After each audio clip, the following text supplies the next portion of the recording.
So, what is the Sesame Street principle? And this is something that I think underpins everything that I'm saying.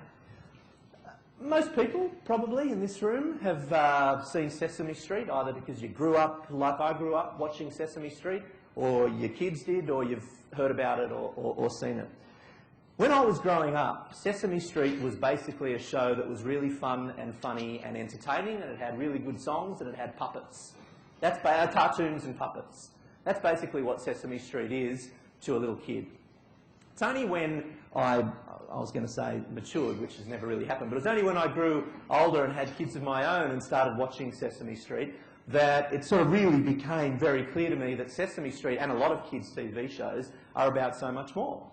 Sesame Street actually is a fantastic way for kids to learn the letters of the alphabet in the right order, to learn a lot of interesting life lessons, good community life lessons about being good to your friends and your neighbours and your community, and also to count. Every day, Sesame Street is brought to you by the number 7 and the letter G, or a different letter and number, and they have all sorts of cartoons and things. And so these kids are growing up watching Sesame Street and other shows, learning all of this information, being educated, not even realising that they're being educated because they're too busy being entertained. Now, I don't want you to misunderstand me. I'm not saying that you need to be an entertainer to get information across.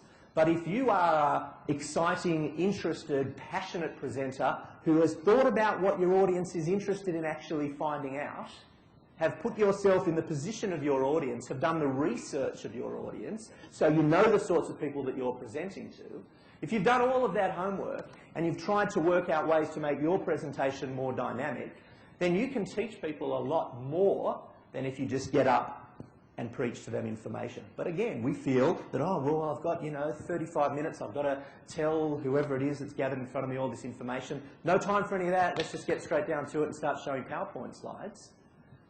We're not going to get the information across nearly as effectively. If you ever want to see the best way to present and get information across, get yourself a copy of Sesame Street. This, by the way, for all the Generation Ys in the audience, this is a video. These were big back in the 80s and 90s.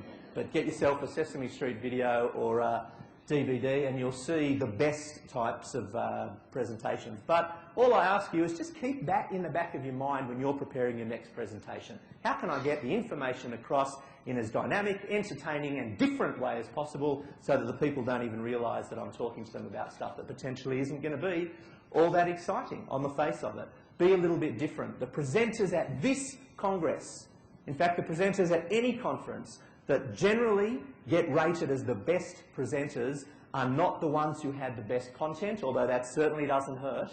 They are the ones who did something a little bit different. Now, I haven't seen any of the evaluations that you've been filling out, but I guarantee you that the ones who had put more work into their presentation, who had given more thought, who had better slides, who showed you a video, who did something different, who got a bit interactive, those were the presenters that will get better evaluated. Because they're the ones who have basically thought it through or practiced more, rather than putting it through at the very, very last minute. I'm not critical if anybody has, that's just the reality of doing it. Again, you think back to school, think of how many teachers you had while you were at school. How many of them do you really remember actually had an impact? Maybe 1 or 2? Again, all of the teachers at school, they know their stuff. My science teachers knew their information, but they just couldn't communicate it to us.